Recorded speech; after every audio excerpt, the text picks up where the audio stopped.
لا والله حربيه طياره حربيه। গুলি ছুড়ে যুক্তরাষ্ট্রের 3টি অত্যাধুনিক যুদ্ধ বিমান ধ্বংস করেছে মধ্যপ্রাচ্যের মুসলিম দেশ কুয়েত। সোমবার দেশটির আকাশ প্রতিরক্ষা বাহিনীর ছোড়া গুলিতে আল জাহারা অঞ্চলে বিধ্বস্ত হয় যুক্তরাষ্ট্রের FE স্ট্রাইক ঈগল যুদ্ধ বিমানগুলো। বিষয়টি নিশ্চিত করেছে যুক্তরাষ্ট্রের সামরিক বাহিনী। সোমবার প্রকাশিত এক বিবৃতিতে US সেন্ট্রাল কমান্ড জানায়, ভুলবশত কুয়েতের আকাশ প্রতিরক্ষা বাহিনীর ছোড়া গোলায় বিমানগুলো ভূপতিত হয়েছে। বিমানে থাকা 6 জন ক্রু নিরাপদে বের হয়ে আসতে পেরেছেন।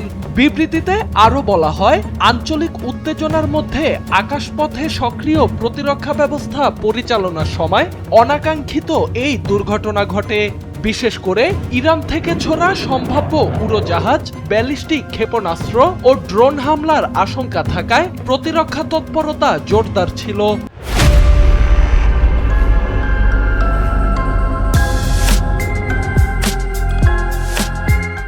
চলমান অভিযানে কুয়েতের প্রতিরক্ষা বাহিনীর সহযোগিতার জন্য কৃতজ্ঞতা জানিয়ে সেন্টকম বলেছে, ঘটনাটি দুঃখজনক হলেও যৌথ নিরাপত্তা ব্যবস্থার অংশ হিসেবেই তদন্ত চালানো হচ্ছে। ধ্বংস হওয়া একটি যুদ্ধ বিমানের মূল্য $1 কোটিরও বেশি।